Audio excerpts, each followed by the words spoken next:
The stars above Kellanor Prime were calm. Children played near the crystal lakes. Farmers moved through glowing fields under twin suns. No weapons, no soldiers, just peace. The Kellanor people were Earth's closest allies, kind, soft-spoken, and completely unarmed. They believed the Galactic Council would protect them.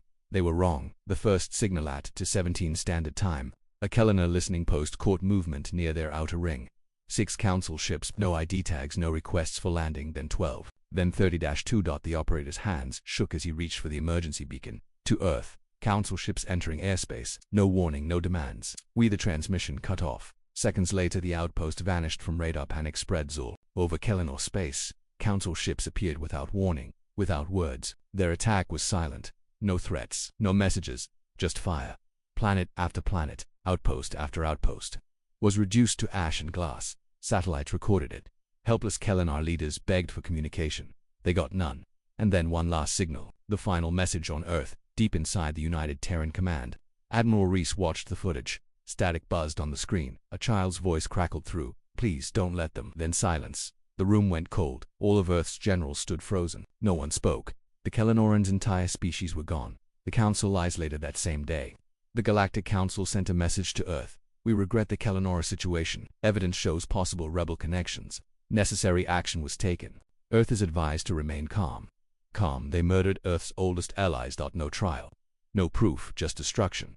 But Earth didn't respond, not with words, not yet. The quiet before the storm. The media cried for justice. Civilians held vigils. But the Terran fleet did not move, no ships launched, no messages sent. Even Earth's colonies were silent. Many in the galaxy believed. Earth was afraid. Others believed Earth had accepted the loss, but those who truly knew Terrans knew better. They were waiting. Far from Earth. A ship awakens deep in the void, beyond Saturn's orbit. A single Terran ship floated in silence. It had no name painted on its hull. No beacon, no signal. It had not moved in over 10 years until now. Red lights flickered on. Engines hummed. A message blinked across its black monitor. Authorization Vengeance Protocol Level 0. Inside the ship the AI known only as VORA came online. Target data confirmed. Kellanor system. 99% loss. Council fleet responsible. Response tier. Unrestricted. Metal. Groaned as weapons extended from hidden ports. Stealth systems activated. Coordinates locked. The ship had no crew. It didn't need one. Its mission was already written. Admiral Reese speaks back on Earth. Admiral Reese entered the Terran war room. Everyone stood as he approached the center screen. He looked around, eyes heavy, voice steady. This wasn't war. This was an execution. They think we'll talk, send messages, appeal for peace. They forgot what humans do when our friends are burned alive. He pressed his thumb against a secure panel. A deep mechanical sound echoed through the room.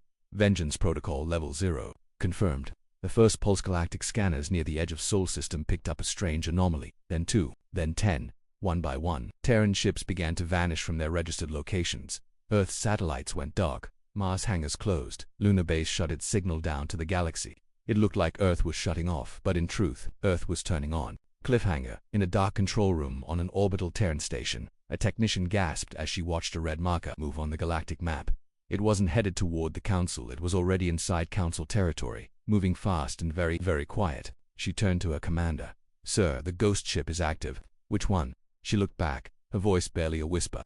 All of them. The Galactic Council expected outrage. They expected Terran protests. They expected emotional speeches and diplomatic cries for justice. But after the destruction of Kellanor, Earth said nothing. Not a word. No retaliation. No comment. No comment. Only silence to outsiders. It looked like fear, but to those who understood Terrans, it was something far worse. It was planning. Earth's quiet response inside Terran High Command. No cameras were allowed. No media. No leaks. Just red light and steel silence. Admiral Reese stood before a 3D star map, watching Council-controlled space flicker with danger zones. Dozens of red flags blinked. Across sectors where Earth's allies had once lived. Now all gone. They want us to act fast, Reese said quietly. Make mistakes so we won't. Behind him, General Vera Lang tapped a holographic interface. TSV Vindicators in position. So is Black Knife.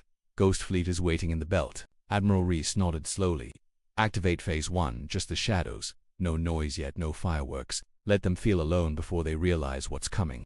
The Ghost Fleet moves across deep space. Long-range Council listening stations began going dark. One by one. No alarms. No signs of impact. Just silence. Operators vanished. Mid-message, entire satellites disappeared from orbital paths in the Council's internal records. It looked like accidents. Glitches, asteroid hits. No one imagined it was Earth. Because Earth wasn't supposed to have stealth ships that could erase matter from orbit.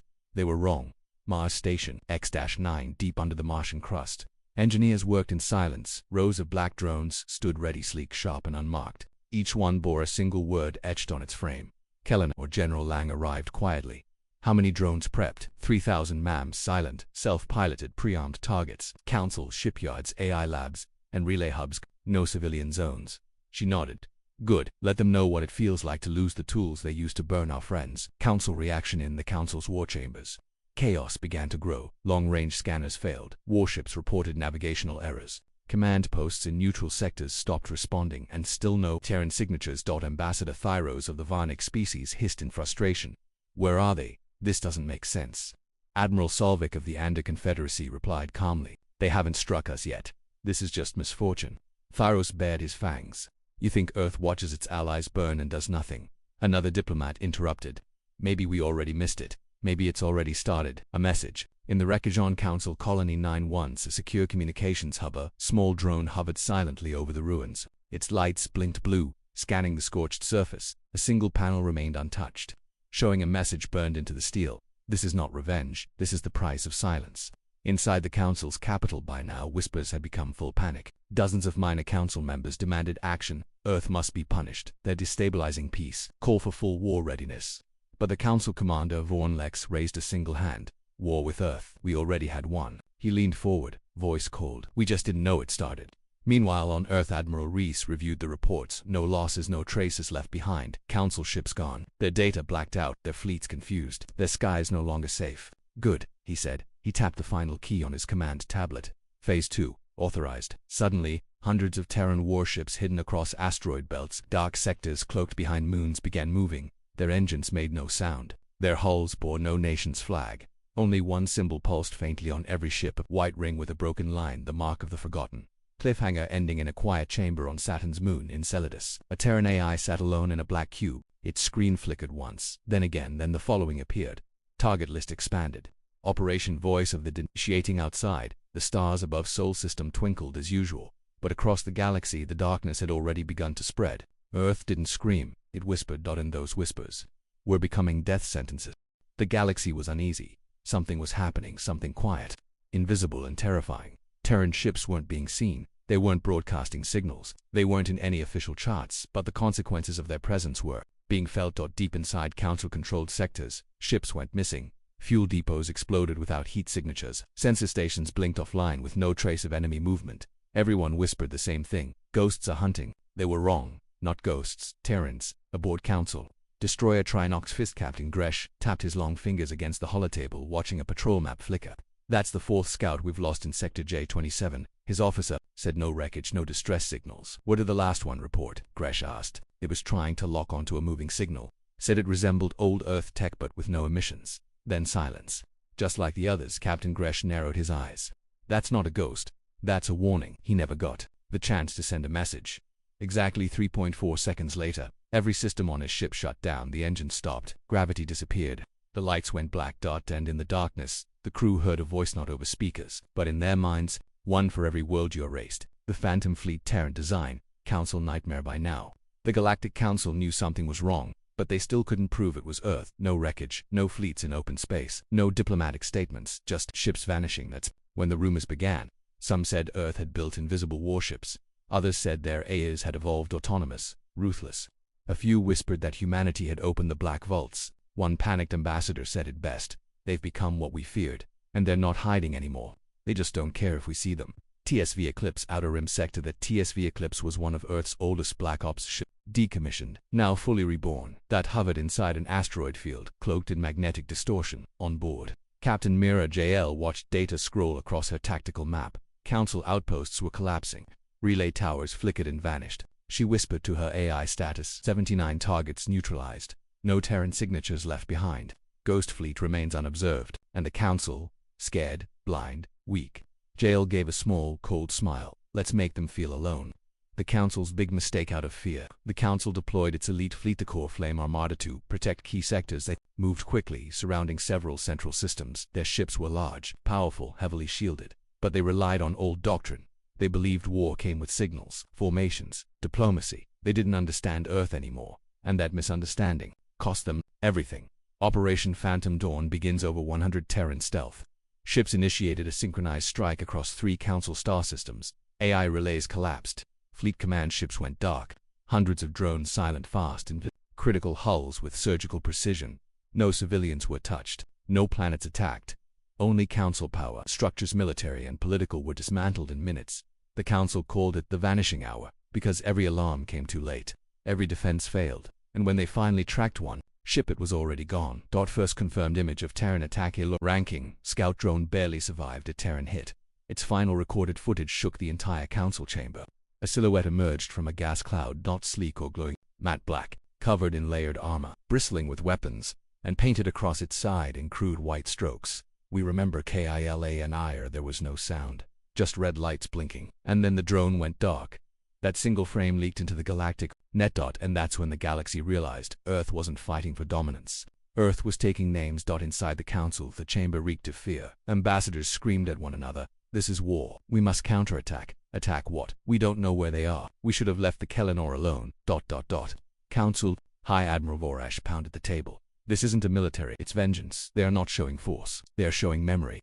And that is something we cannot defeat. Back on Earth, the next phase inside Terran Command, Admiral Reese stood over the map. Systems flashed from red to gray. Council control fading sector by sector. General Lang spoke. "We've crippled 34 fleet assets. Half their forward bases are silent." Reese nodded. "Good. They're starting to feel what our allies felt." He paused, then gave the order. "Phase 3, target the mouth." Lang raised an eyebrow. "Their communications?" "No," Reese replied. "Their lies." Cliffhanger ending. The galaxy. Every Council-controlled screen flickered. Billboards, consoles, starship dashboards, even biological implants on alien diplomats. They all turned black, then played the same Terran message, a video. Footage of burning Kellanor worlds, screaming civilians, Council ships opening fire. Then a voice clear.com, "Human, we are not at war with the Council. We are at war with the silence that let this happen." And the final line sent fear into every soul. "We are the ghosts you created." The Galactic Council was desperate. In every corner of the galaxy their fleets were falling apart. Outposts useless. Command sent us the morale broken. No declaration of war had that ever come from Earth. No open confrontation. No speeches. Just death. And now the Council had only one option left. Strike Earth directly. They believed it would end things quickly. They believed Earth would finally show weakness. They believed wrong. The fleet that crossed the line, the fleet that moved towards Sol System, was the largest in Council history. Over 600 warships, representatives from 19 species, carriers, dreadnoughts, assault cruisers, all armed and ready. High Marshal Derek of the Varnic Empire led the armada. He had no doubts Terrans are cowards, he told his officers. They send ghosts because they fear direct war. He stood before a galactic broadcast and declared, "By the time we reach Earth, their people will beg for mercy." Then he smiled, sharp teeth flashing. But Earth didn't reply. No.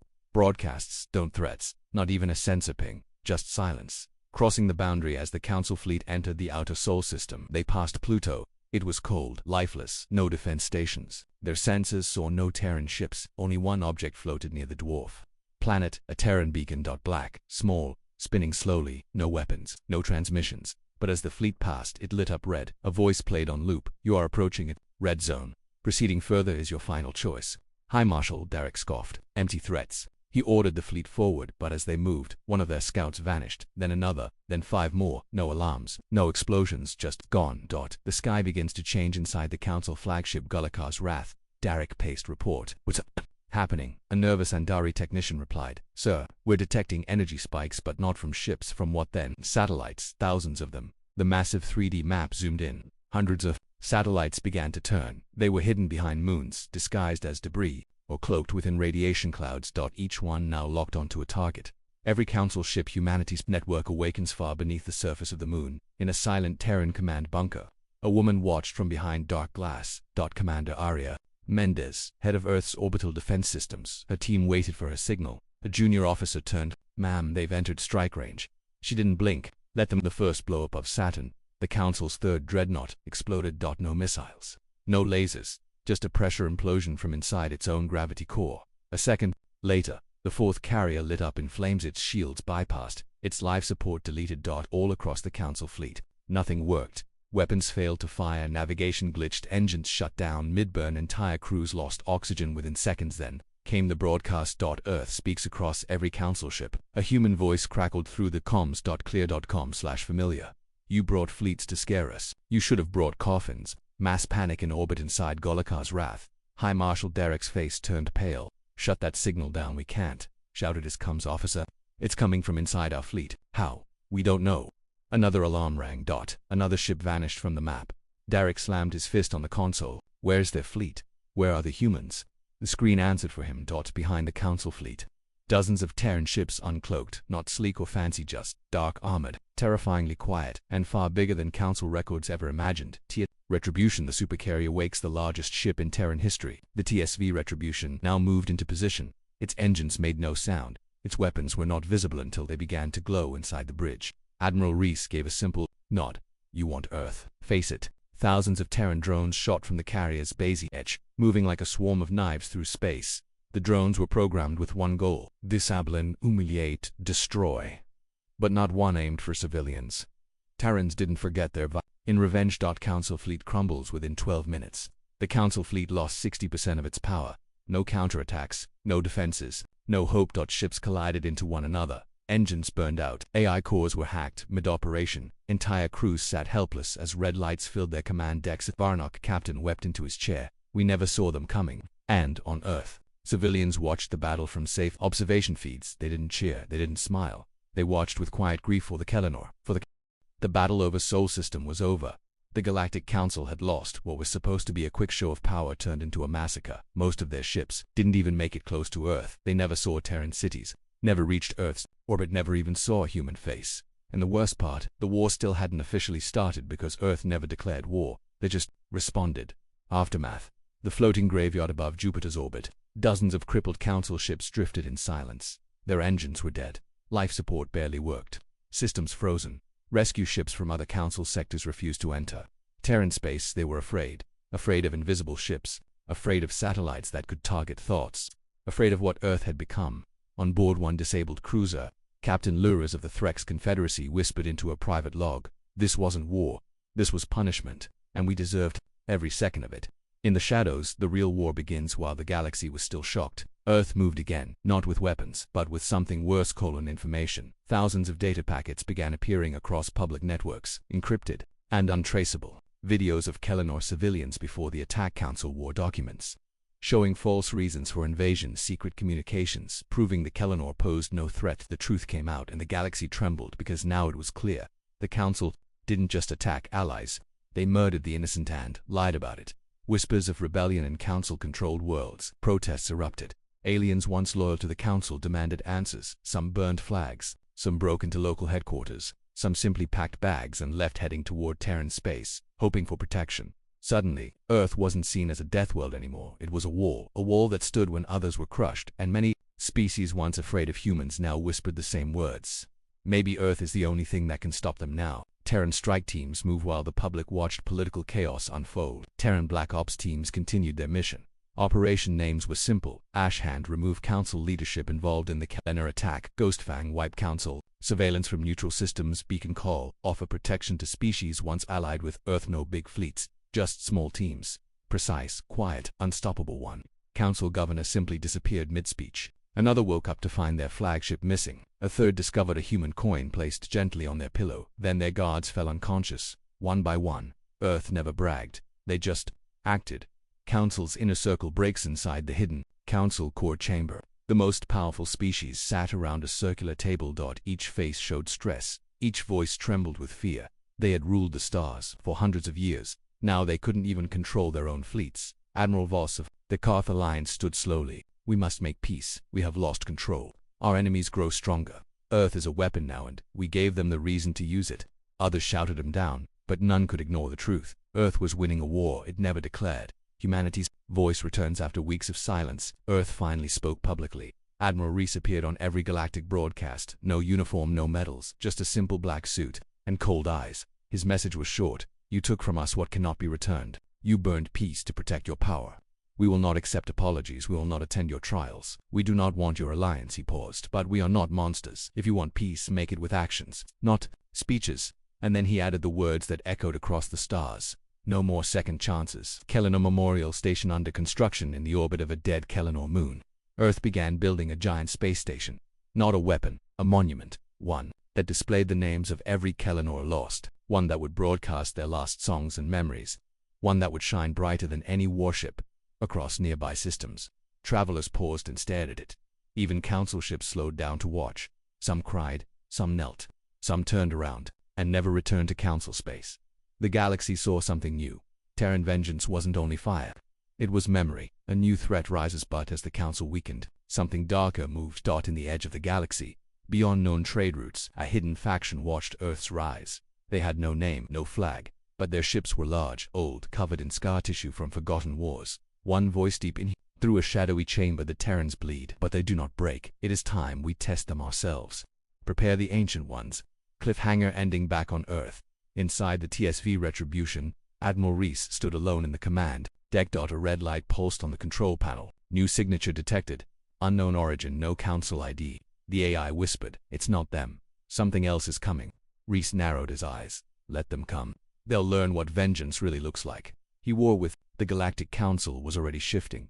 Earth had delivered its revenge with surgical precision. The galaxy now saw Terrans not just as survivors but as something more, something to fear. Something that never forgot. But just as the galaxy began to learn that lesson, a new shadow appeared. One even Earth did not expect. First contact. Not human, not council at the edge of Terran-controlled space. A long-range scout satellite picked up a strange signal that wasn't encrypted. It wasn't in any known language. It didn't follow standard patterns. It was wrong that the message pulsed once every 19 seconds. And it only said 3 words. Are you ready? No signature, no source, no reply requested. At first, Earth thought it was a trick, maybe some desperate council remnant, until one of Saturn's orbiting stations went dark, then another, and another, without explosions, without power surges, just gone. Vanished from every sensor. Terran Command responds inside the High Command bunker beneath the Antarctic ice. Alarms echoed softly. Commander Aria Mendez stared at the screen.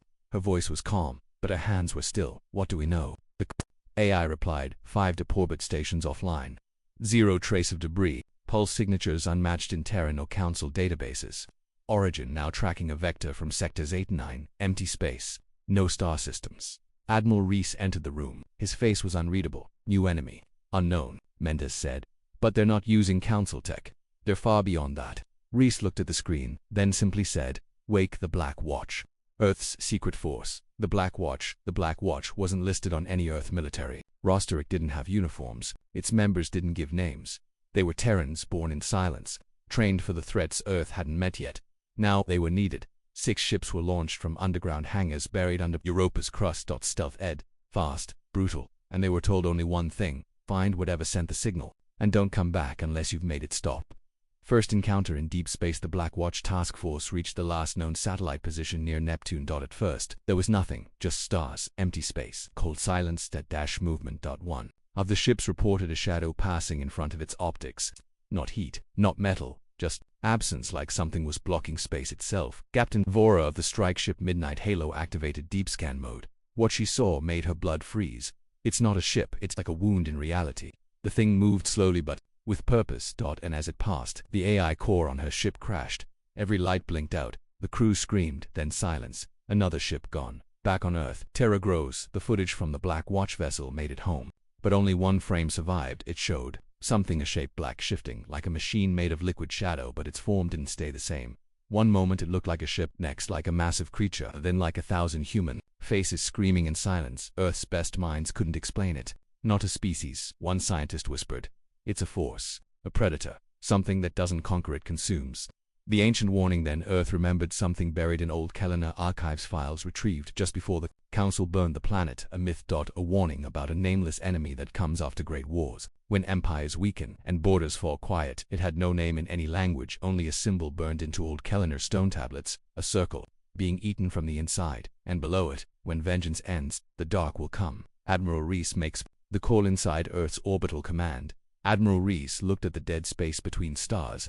"We've been hunting revenge," he said, and something darker saw the blood. He activated full-spectrum alerts across the Terran fleet. "This isn't politics now. This isn't justice. This is survival." The message returns, that same haunting signal repeated across the galaxy. "Are you ready?" But this time, it added 2 new words. "We are." And at that exact moment, hundreds of minor warp anomalies were detected near Terran outposts. Small at first, then bigger. Some appeared near colonies, some near space stations, some just outside Sol. One by one they opened, like teeth opening wide. Cliffhanger ending inside the TSV Retribution. Earth's largest warship, emergency lights turned red. Crew members ran to battle stations. Shields activated. Weapons powered up. Every human on board knew the drill, but none of them had ever seen a portal tear, open space and bleed darkness into reality. Not until now. Admiral Reese stood at the front of the bridge, and as the first enemy vessel, if it could be called that, emerged from the rift, Reese gave a single order broadcast to all ships: tell them this: if you see it, shoot it; if it doesn't die. The enemy had no name, no diplomacy, no warning, and no face that could be understood. What emerged from the rift near Jupiter wasn't a fleet. It wasn't even a form. It was a presence stretching across sensors like smoke, refusing to be scanned, read, or reasoned with. The only thing every Terran officer agreed on: it hated light. And it was already spreading toward Earth. The first battle soul system. Jupiter Orbite, full wing of Earth's best warships, formed a defensive wall near Jupiter's moon Callisto. The TSV Hammerfall, TSV Don Piercer, and the stealth frigate Wraith Echo took point. Their orders were clear: do not let anything pass this line. Commander Zia Park, aboard the Hammerfall, stared at the radar screen. It showed nothing. But outside the window, the stars began to blink out. One, then another, then dozens. They're not warping in, she whispered. They're erasing the sky. Suddenly the Wraith Ecoist ship built to vanish vanished for real. No explosion, no COMMs. Just removed. As if it had never existed. Humanity fires first. The Piercer opened fire with its heavy plasma cannons. The beams lit space like a sunrise. They hit something huge, rippling with liquid darkness. The beams didn't bounce. They disappeared into the thing's skin like light falling into deep ocean water. Then, for the first time, it answered a pulse of force. Not a weapon, not a missile, just pressure pushed the Don Piercer sideways through space like a child kicking a toy. The crew screamed. One of the main decks ruptured, but the ship held together. Commander Park slammed her fist onto the override panel. All ships fire, everything. A wall of light across the sky. Terran ships unleashed their payloads: lasers, missiles, railguns, quantum warheads, a full barrage. Like Earth's sun had cracked open and poured fury onto the enemy. For a few seconds, it looked like victory. The darkness pulled back, the stars returned, the pressure vanished until the enemy shifted. It reformed, split into 5 smaller shapes, then 10, then 20. Like a shadow breaking into blades, and they moved not toward Jupiter, toward Earth. Earth activates the solar shield back home. Orbital alarms screamed across Terran skies. The solar shield, a planetary defense network once considered overkill, was activated. Dozens of massive satellites aligned, forming a defensive net that could blind an entire quadrant. Each satellite focused and fired a continuous beam of concentrated sunlight, weaponized daylight. The enemy shapes began to burn. They screamed, not in sound but in code. Every Terran network, phones, computers, smart glass suddenly blinked with one repeating phrase: the light is pain. Terran ground forces preparedness. Cities went dark, voluntarily. Shields up, evacuations complete. Civilians underground, on the surface. Thousands of Terran soldiers stood ready, not with tanks or jets, but orbital drop suits and plasma. Spears forged from Starcore alloys atop the Himalayan defense tower. Commander Mendez watched the sky. They're not just coming for orbit, she said. They're coming for the ground. Let them try, replied her XO. We have more than just weapons. We have memory. First contact Earth's upper atmosphere. 3 enemy shapes breached the solar shield. They didn't burn up. They didn't descend like ships. They poured through the atmosphere like liquid storms, crusting, howling, corrupting electronics by their very presence. They landed across the globe, one in the forests of Canada. One in the dunes of northern Africa, one in the oceans near Antarctica. Where they landed, things began to change. Animals panicked. Magnetic fields pulsed. Even the moon's tide shifted.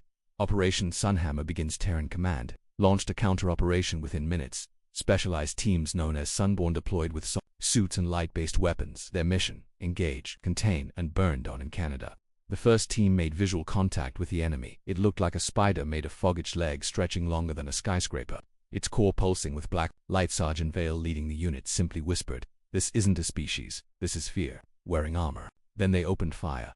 Light is the weapon. The Sunborn didn't use bullets. They fired beams of artificial sunlight, focused like lasers, designed to pierce shadows. Each blast made the creature scream, a sound that echoed not through ears, but through the spine. Bit by bit, the creature melted. Until, with one final shriek, it evaporated into the wind. Vale collapsed to one knee. "It can die," he said. "It's hard, but it can die." The realization, but as the third creature was destroyed in Antarctica, Terran scientists made a terrifying discovery. They weren't ships, they weren't scouts, they were seeds. Seeds of something larger. Each one had been transmitting, calling something deeper from the void. Something that hadn't arrived yet. Something that hadn't arrived yet. Something worse. And all 3 had completed their signal. Cliffhanger ending in orbit.